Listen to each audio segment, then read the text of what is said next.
ನಂಗೆ ಅಷ್ಟೇ ಎರಡನೇದಾಗಿ ಶಾರ್ಟ್ ಮಾಡಬೇಕು ಅಂತೀವಿ, ಯಮನೆ ಜಾಸ್ತಿ ಆಯಿತು ಅಂತಾರೆ. ನಿಮ್ಮೆಲ್ಲ skin type is longer. That's what our ಪರಂಪರಾ ಇಸ್.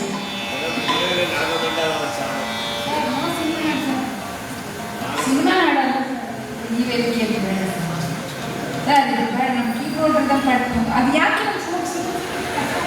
ನೋಡೋಕ್ಕೆ ನೀವಲ್ಲ. ನನ್ನ ಪ್ರಶ್ನೆ ಇದೆ, ಎಲ್ಲ ಸುಗಮ ಸಂಗೀತ ಆನಂದ ಸ್ವಾಮಿ ಅವರಂಥ ದಿಗ್ಗಜರು ಒಳ್ಳೊಳ್ಳೆ ಸುಗಮ ಸಂಗೀತ ಕೆಲಸ ನಡೀತಾ ಇದೆ. ಇಲ್ಲಿ ವರ್ಕ್ಶಾಪ್ ಮಾಡಿದರೆ ಜನ ಬರಲ್ಲ ಅಂತೀರಲ್ಲ, ಯಾಕೆ?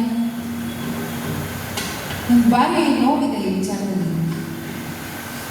ಮೈಸೂರು ಆನಂದ ಸ್ವಾಮಿ ಟ್ರಸ್ಟಿಂದ ಪಾಪ ಅದರ ರೂವಾರಿಗಳು ಅಂದರೆ ಆವಾಗಿಂದ ರಾಜು ಇಂದ ತುಂಬ ಹಳೆ ಟ್ರಸ್ಟ್ ಒಂದು ವರ್ಕ್ಶಾಪ್ ಮಾಡಿ ಬರ್ತೀನಿ ಅಂತ ನನ್ನೆಲ್ಲ ಡೇಟ್ಗಳನ್ನ ನಾನು ಇದು ಮಾಡಿ ಇಟ್ಕೊಂಡ್ರೆ ಜನ ಅಷ್ಟು ಇದರಲ್ಲಿ ಬರಲಿಲ್ಲ. ಇವು ಬರೀ ಹಾಡ್ತಾರೆ, ಹೇಳ್ಕೊಡೋದು ಬರಲ್ಲ ಗೊತ್ತಿಲ್ಲ. ನಾನು ಮೇಷ್ಟ್ರ ಮಗಳು, ಜನ ಹೇಳ್ಕೊಡ್ತೀನಿ. ನಮ್ಮ ಅಪ್ಪ ಅಮ್ಮ ಇಬ್ಬರು ಮೇಷ್ಟ್ರು.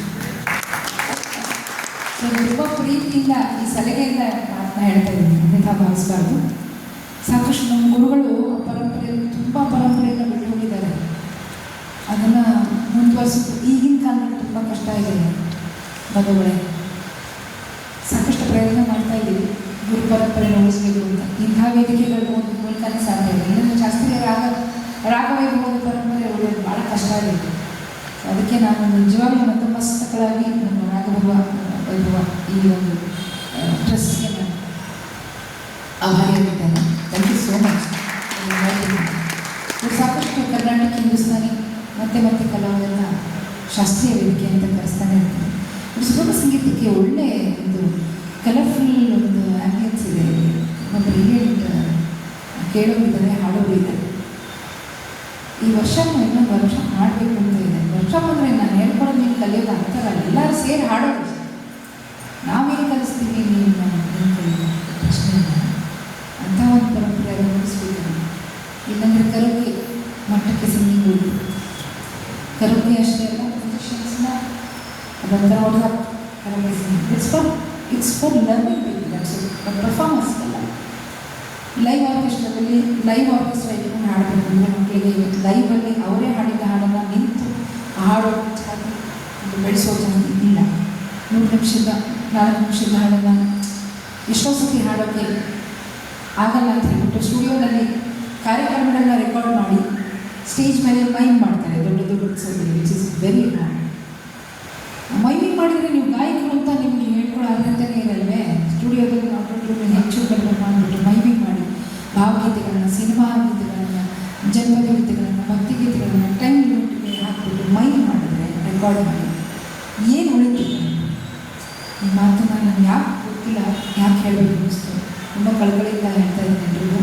ನಿಮ್ಮ ಮಕ್ಕಳಿಗೆ, ನಿಮ್ಮ ಮೊಮ್ಮಕ್ಕಳಿಗೆ, ಅವರು ತುಂಬ ಜನ್ರೇಷನ್ಗೆ ದಯವಿಟ್ಟು ಹೇಳಿ, ಸಂಗೀತ ಶಾಶ್ವತ, ಅದು ಚೆನ್ನಾಗಿ.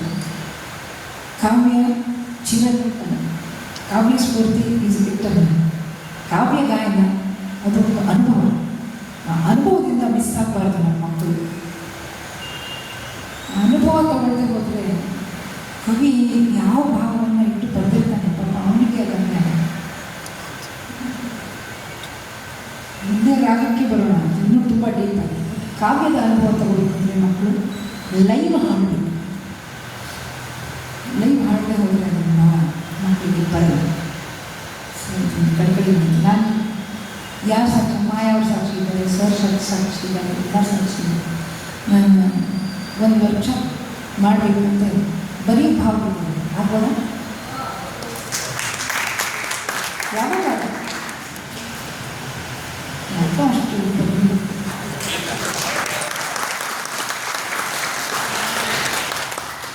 ಡೆಫಿನೆಟ್ಲಿ ತುಂಬ ಆಸೆ ಇದೆ.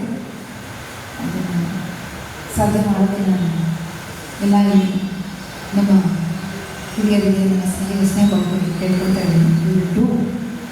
ನಮಗೂ ಒಂಥರ ನಮ್ಮನ್ನು ಇಂಟ್ರೊಡ್ಯೂಸ್ ಮಾಡಿ ದೂರ ತಂದಿದ್ದಂಥ ಅಶ್ವಥ್ ಸರ್ ಇರ್ಬೋದು, ನನ್ನ ಸ್ವಾಮಿ ಇರ್ಬೋದು, ಅವರಿಗೆ ಒಂದು ನಾವು ನಮ್ಮನ್ನು ಅನುಸರಿಸ್ದಂಗೆ.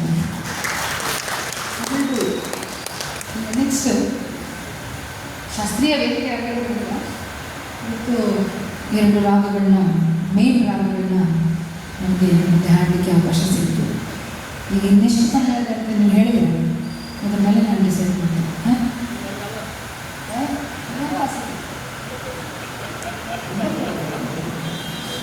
So full flight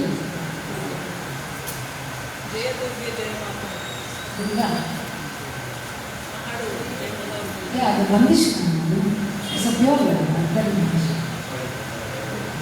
Ram Durga ಅಂತ ಫರ್ಮೇಶ್ ಮಾಡಿ ದಟ್ ವಾಸ್ ದ ಬಂದಿಶ್ which she mentioned about Jayamala ಅವರು ಬಂದಾಗ ಚಾಮುಂಡೇಶ್ವರಿ ಜಾಗ